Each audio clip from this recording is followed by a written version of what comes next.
Bonjour, je m'appelle Yanis Maroni et je serai le journaliste du dernier plateau, la relation filles et garçons. Pour ce dernier reportage, nous accueillons Camis Amal, étudiante en master de parcours professeur des écoles. Delon Damien, assistant pédagogique au collège Stéphane Mallarmé. Bonjour. Mosteganemi Inès, élève en terminale S au lycée Denis Diderot. Et Moana Intissar, élève en terminale S au lycée Diderot. Comment se passent aujourd'hui à votre place les relations filles-garçons? Alors, pour moi, actuellement, je pense que les relations filles-garçons, on met beaucoup de termes là-dessus, mais je pense que ça se passe bien, que en général, les filles, elles sont ouvertes avec les garçons de même, qu'il n'y ait pas réellement de problème. Et je pense que c'est beaucoup problématisé, alors que les filles, actuellement, ont des relations avec les garçons, aussi bien qu'elles le ont elles-mêmes entre filles, qu'il n'y a pas réellement de différence. D'accord, merci. Ce que je constate quotidiennement au collège où je travaille, ça se passe relativement bien, les filles sont bien intégrées, aussi bien que les garçons, et je ressens pas personnellement de différence entre les deux, quoi. Tout va très bien. D'accord, merci. Inès? Moi, c'est à peu près pareil. En fait, je vois pas trop de différence entre les filles et les garçons. Même dans ma classe ou dans mon lycée, il n'y a pas trop de problèmes, on va dire, entre les deux.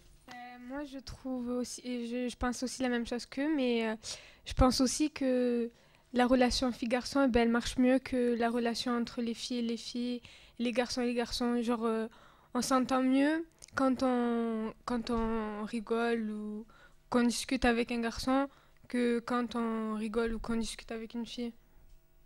D'accord, merci. Moi, lorsque j'étais à l'école primaire, je me rappelle que les filles et les garçons jouaient pas ensemble. Vous en pensez quoi, Inès? Personnellement, moi, en primaire, j'étais, on va dire, on était un groupe de 3. Il y avait moi et 2 autres garçons. Et je crois que j'ai passé vraiment toute ma primaire avec eux. Et il n'y a pas eu d'énormes problèmes. À part, oui, le regard des autres, c'était une fille, si elle reste avec un garçon, c'est qu'elle est amoureuse, c'est qu'il n'y a pas amoureuse. Je sais pas. C'était des trucs enfantins après, mais moi, je ne me rappelle pas d'avoir eu un problème par rapport à ça. Ben, moi, ce que je peux dire, l'école primaire, ça remonte à très longtemps, donc je me souviens plus trop. Mais les relations qu'il y a au collège, oui. Je pense que quand on est au primaire, les filles et les garçons sont quand même assez séparés. On n'a pas du tout les mêmes jeux. C'est quand même les garçons sont plus dans la course, le trap-trap, la bagarre, alors que les filles, ça joue à la corde à sauter, à l'élastique, et voilà quoi. Au collège actuellement, moi ce que je peux dire, c'est que les garçons et les filles se fréquentent très bien, jouent ensemble. Y a rien à dire quoi, tout va bien. Donc en fait, tu trouves que depuis l'école primaire, ça a évolué au niveau... Ouais, quand même. Je pense qu'il y a une belle évolution quand même depuis l'école primaire. Bon, moi, je vais être un peu plus nuancée sur le sujet. Donc déjà, de par mes stages et ma formation que j'ai pu faire en maternelle, j'ai constaté que les filles et les garçons en maternelle jouaient beaucoup ensemble. Et je pense qu'il y a une évolution qui se fait réellement à l'école élémentaire, parce que en fait, les enfants, ils vont vivre en primaire une stigmatisation. Donc les filles elles vont plus jouer à la marelle, les garçons vont plus leur apprendre à jouer au foot. Et c'est de là que part en fait cette séparation à l'école primaire qui va durer longtemps. Mais si on regarde à la base, à l'école maternelle, quand ils arrivent, ils jouent tous ensemble, il n'y a pas de séparation. Tu étais intervenante scolaire de l'association PACAM. Les garçons et les filles vivent-ils différemment leur scolarité? Quand j'étais à PACAM, ce que je pourrais dire, c'est que non, pas spécialement qu'ils la vivaient différemment. Enfin, ils avaient tous les deux des ambitions. Ils avaient tous les deux envie de faire des études, de travailler. Donc, ils venaient ici, ils avaient la même démarche de parcours. Donc, non, peut-être après... ils vivaient leur scolarité différemment dans la relation qu'ils avaient avec les professeurs, mais je dirais pas que ce soit spécialement le fait que ce soit un garçon ou une fille. Je pense que c'est juste les problématiques qu'on a quand on est au collège. Une question pour vous les filles. Ça vous fait quoi quand, si ça vous est déjà arrivé, quand un garçon ou plusieurs garçons vous sifflent dans la rue? Personnellement, moi je trouve ça dégradant et affligeant pour une fille de se faire siffler comme ça dans la rue. C'est juste horrible en fait. On peut pas. Certaines personnes réagissent et certaines ne réagissent pas, mais moi personnellement, ça m'énerve et ça me met hors de moi en fait. Je me dis, mais la personne n'a aucun respect. C'est juste un manque de respect total envers la femme. C'est pas comme ça qu'on doit traiter une personne. C'est pas comme ça qu'on doit traiter une femme.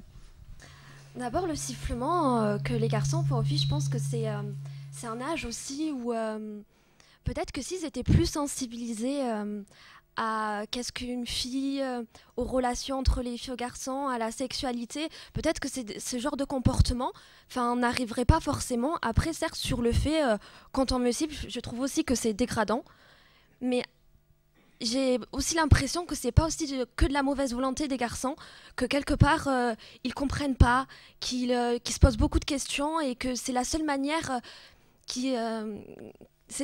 dont ils arrivent à s'exprimer. Et je pense que c'est plutôt un comportement qu'on peut corriger en les informant et en éduquant là-dessus. Pour moi, c'est moi quand on me siffle dans la rue, j'ai honte, donc je pars, j'accélère, mais je pense la même chose que Amal. Et en fait, il faut juste que les garçons, en fait, au moins, ils arrivent à comprendre ou à se mettre à notre place quand on nous siffle. C'est pas facile à vivre, des choses comme ça, et c'est pas acceptable aussi. D'accord, mais au final, quand quelqu'un vous siffle, c'est pas, ce que je veux dire, c'est pas un compliment un peu quand même, pour dire que vous êtes jolie ou quoi?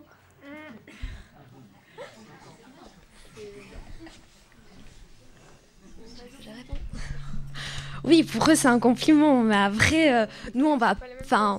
je pense que certaines femmes le prennent comme un compliment et peuvent rentrer dans ce jeu-là, mais après ça dépend aussi comment on le voit, comment on l'interprète.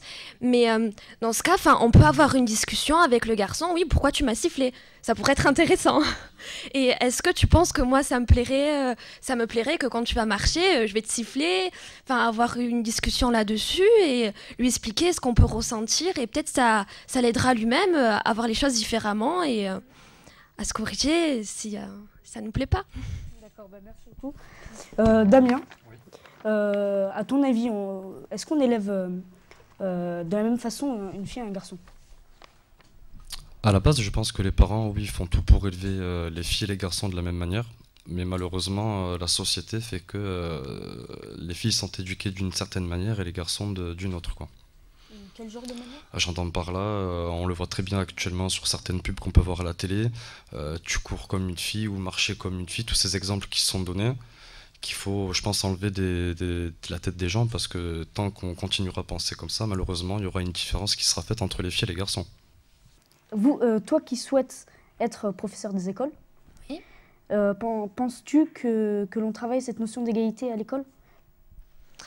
Alors, déjà, je pense que la notion d'égalité à l'école, elle est travaillée que par très peu de professeurs en France, malheureusement. Donc déjà, au niveau de la formation à l'ESP, on n'a pas réellement de cours sur l'égalité filles-garçons. On nous forme plus au savoir fondamental, alors comment enseigner les maths, le français, mais la question de filles-garçons n'est pas du tout prégnante. Moi, j'ai eu une formation sociale. Donc du coup, j'ai pu m'ouvrir, me sensibiliser là-dessus, mais très peu de mes camarades l'ont eu. Et encore actuellement, le métier de l'enseignement des professeurs n'est fait... il y a beaucoup de femmes qui sont enseignantes. Et rien que cette année, à l'ESP, dans ma classe, il y a 2 garçons et on est quand même une trentaine de filles. Hein. Et c'est à peu près pareil sur les autres groupes. Donc du fait qu'il n'y ait pas cette sensibilisation-là et que voilà, on est toujours rempli d'idées préconçues qu'on a de part de la société, de l'éducation que nous-mêmes on a eue, même des parents sans faire exprès, même si parfois ils veulent bien faire. On a tous quand même des petites idées, des petites phrases. Et donc du coup, ça fait qu'à l'école, Aujourd'hui encore, j'ai vu, on va attribuer les étiquettes roses aux filles, les étiquettes bleues aux garçons, on va séparer les filles et les garçons, on va dire aux élèves « Oh, regardez les garçons, les filles, elles sont sages ». C'est pas forcément vrai, les garçons aussi sont sages. On a tout le temps ces petits comportements-là qui font qu'on les sépare. Dans les coins jeux à la maternelle, les enseignants vont plus aller vers les filles. Ça te dit de jouer à la dinette? Donc non, je pense qu'elle n'est pas forcément prise en compte. Réellement, il n'y a pas assez de sensibilisation. Maintenant, les programmes, on parle un peu. Donc c'est déjà une avancée. Et je pense que pour encore avancer les choses, il devrait avoir, dans la formation des enseignants, c'est justement les sensibiliser à l'égalité filles-garçons et à la manière dont on pourrait faire pour prôner cette égalité et arriver. C'est vrai que l'éducation compte beaucoup à ce que les filles et les garçons soient égaux. Parce que c'est en partant de l'éducation qu'on va arriver à construire la société et à faire cette égalité au sein des politiques, au sein des différents secteurs d'activité. Donc oui, c'est important. Comment considère-t-on en 2016 les hommes dits efféminés? Je pense qu'en 2016, les hommes dits féminins sont beaucoup plus acceptés par la société qu'ils pouvaient l'être avant. On est quand même dans une société où on est assez ouvert, où on parle de tout, où on voit de tout. Notamment, il y a le mariage pour les gays qui a été voté il y a quelques temps maintenant. Et je trouve, moi, au quotidien, j'ai moi-même des amis qui sont gays, et je croise même certains petits qui sont un petit peu efféminés. Et je trouve qu'ils sont quand même assez bien acceptés par les garçons en général, quoi. Et ça a changé avant, c'était comme ça? Je pense pas. En avant, c'était quand même beaucoup plus dur que ça peut l'être maintenant, quoi. Ça n'a rien à voir. C'est compliqué par rapport au point de vue que peuvent avoir les personnes. Certaines personnes pensent que à partir du moment où l'homme est assez efféminé, c'est qu'il est automatiquement gay ou qu'il faut absolument le repousser et ne pas aller vers lui en fait. Et d'autres sont tout au contraire, essayent de mieux le connaître. C'est plus les filles en fait qui vont naturellement vers lui, vers on va dire une personne un peu plus efféminée pour comprendre, pour savoir et pour lui parler plus facilement qu'un garçon viendrait vers lui. Maintenant, ça a beaucoup évolué. Que moi, je connais des personnes qui sont efféminées. Je connaissais des garçons efféminés. Et je voyais très bien qu'ils étaient acceptés tout autant par les garçons que par les filles. Mais après, il y a aussi une barrière que certains garçons de notre âge ne veulent pas. En fait, les garçons efféminés, ils sont souvent rejetés par les garçons et plus dirigés vers les filles. Et en fait, voilà. Et Amal? Bon, ça remonte un peu mes contacts avec les garçons efféminés, j'en connais pas beaucoup. Mais oui, je pense que, comme disait Damien, qu'il y a eu une réelle évolution là-dessus et qu'aujourd'hui, ils sont mieux acceptés. Et de toute manière, on rentre dans une société où maintenant, on arrive à avoir de plus en plus de personnes différentes et qu'on commence à de plus en plus les accepter. Donc oui, je pense que ça évolue et que c'est normal. D'accord, merci beaucoup. Qu'avez-vous pu observer? C'est quoi les grands changements sur la relation fille-garçon entre la primaire, le collège et maintenant le lycée? Que Damien. Les changements à quel niveau? Niveau égalité fille-garçon. Pour ma part, moi, ça remonte à longtemps, mais ce que je peux dire de par mon travail au quotidien, c'est que je vois pas de trop grosses différences, quoi. Pour vous, il n'y a pas eu beaucoup de changements? Si, il y a quand même une évolution qui est faite. Je trouve que les filles aujourd'hui s'affirment beaucoup plus, se mettent beaucoup plus en avant qu'elles pouvaient le faire il y a 15 ou 20 ans en arrière. Aujourd'hui, les filles, elles n'hésitent pas à taper du poing quand il faut taper du poing, elles n'hésitent pas à se bagarrer quand il faut. Moi, je sais qu'au collège où je suis, il y a énormément de filles qui se battent, alors qu'avant, il y avait des bagarres, mais pas autant. Aujourd'hui, les filles, elles n'hésitent pas, si elles ont un problème avec un garçon, à aller voir le garçon et à régler le problème avec lui. Alors qu'avant, généralement, la fille, on allait la retrouver un petit peu dans son coin, en train de pleurer, elle n'était pas bien. Alors qu'aujourd'hui, c'est tout le contraire, quoi. le lycée? Moi qui ai une sœur au collège, moi qui suis au lycée et mon petit frère qui est en primaire, je peux dire que ça a évolué beaucoup. Parce que pour moi, quand je parle avec mes petits frères et que je leur dis alors comment ça se passe à l'école, qu'est-ce que vous faites et tout, eh ben pour lui en fait c'est séparé. Les filles ils jouent ensemble, les garçons ils jouent ensemble. Quand tu dis à un garçon est-ce que une fille elle peut jouer avec toi au foot, ça va être difficile pour lui de dire oui, je veux bien qu'elle joue avec moi.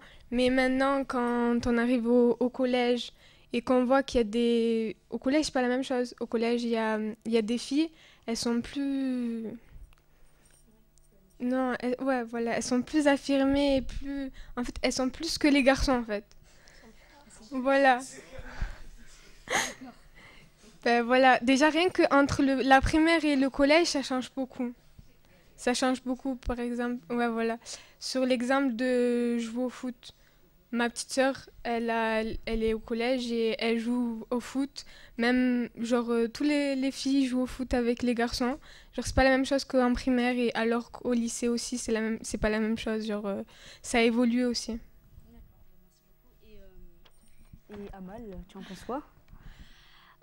Alors, bah déjà, là, on a eu plusieurs visions. Donc moi, je vais travailler cette notion, mais d'une autre manière. Donc déjà, je pense que il y a une évolution qui se fait, mais pas forcément dans le bon sens depuis la maternelle jusqu'au lycée, c'est ça? Oui.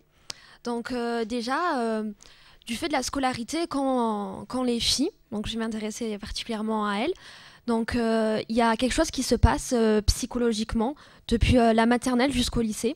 Donc déjà, au préalable, la plupart des filles vont avoir un peu une déconstruction d'elles-mêmes. Elles vont, de la maternelle jusqu'au collège, elles vont subir en fait des stéréotypes, comme je disais tout à l'heure, du fait des enseignants, de la manière dont sont faits les apprentissages. Par exemple, je vais vous donner un exemple. Les garçons sont beaucoup plus interrogés que les filles. Et les garçons sont beaucoup plus encouragés dans les matières scientifiques que les filles.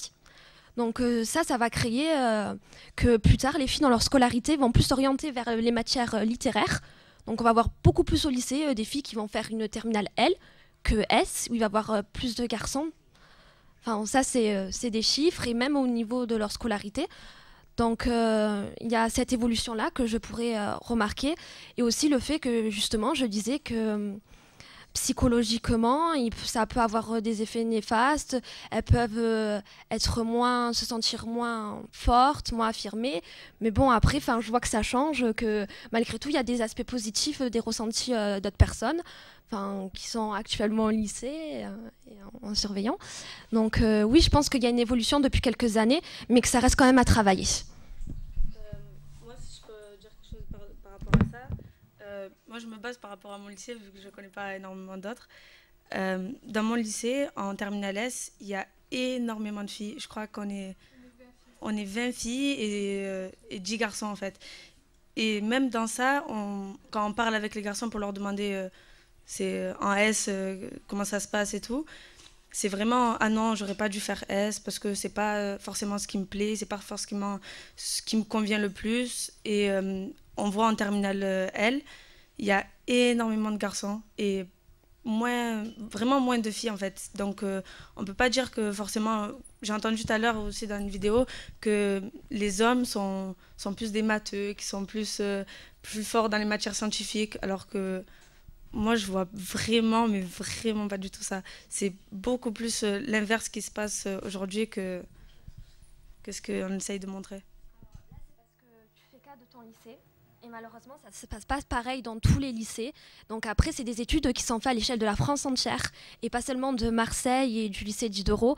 Et donc, du coup, oui, si tu regardes les statistiques au niveau de l'Observatoire des inégalités, actuellement, il y a beaucoup plus de garçons dans les filières scientifiques que les filles. Et il y a beaucoup plus de garçons qui s'orientent vers des métiers dans le scientifique. Il y a même d'ailleurs actuellement des bourses qui ont été mises en place pour attirer des filles dans les domaines scientifiques. Mais après, bien sûr, c'est une grande avancée dans ton lycée. Si ça pouvait se généraliser, qu'on pouvait changer les mentalités partout dans la France, ce serait vraiment super. Donc finalement, si vous étiez une fille ou un garçon, ça changerait quoi? Donc, Damien? Déjà, ça changerait tout, je serais pas habillé comme ça, quoi. Je pense qu'il y a tout qui peut changer. Si de garçon je passe à fille, honnêtement, personnellement, je sais pas comment j'aurais vécu la chose. Et peut-être que moi aussi je me serais fait siffler. Peut-être qu'il y aurait eu beaucoup de choses qui m'auraient dérangé. Malheureusement, je suis un garçon, heureusement même. Et, et donc je peux pas savoir ce que ressent une fille, surtout ça quand elle se fait siffler. J'imagine que ça doit être très dérangeant. Mais malheureusement, je suis pas une fille pour ressentir exactement ce qu'elle ressente, quoi. D'accord, Moi, mon premier ressenti quand tu as posé la question, c'est ah ouais, quand même, ça serait bien d'être un garçon. Parce que ça a des avantages, c'est sûr, dans le sens social et dans le sens. Je sais pas comment expliquer en fait.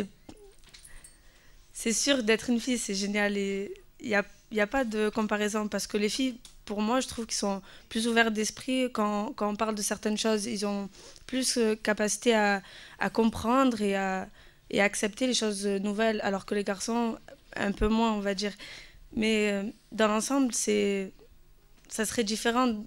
Pour moi, je trouve plus dans le niveau social, ça serait différent que dans le niveau physique. D'accord, merci beaucoup. Et Moi aussi, je pense que ça changerait tout.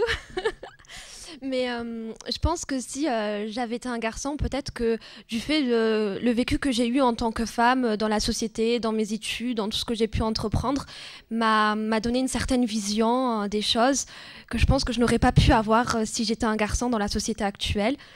Mais après, je pense que être une femme, ça a ses avantages et ses inconvénients, et être un homme, ça a aussi ses avantages et ses inconvénients.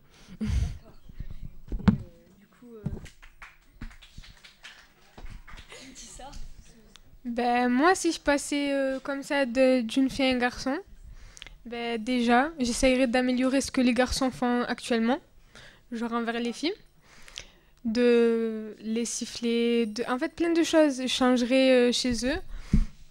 J'essayerais de mieux me comporter, parce qu'il y en a qui savent pas se comporter, surtout quand ils sont jeunes. Et certes, ouais, ça serait un grand changement si on passait de filles à garçons ou de garçons à filles. Mais après, ça serait mieux comme ça. Comme ça, les filles seront dans la peau des garçons et ressentiront ce qu'ils ressentent eux. Et les garçons ressentiront ce que ressentent les filles. Donc moi, personnellement, j'aurais bien aimé qu'au moins pour une journée ou une semaine, ça change. Ok, merci beaucoup d'être venu sur ce plateau.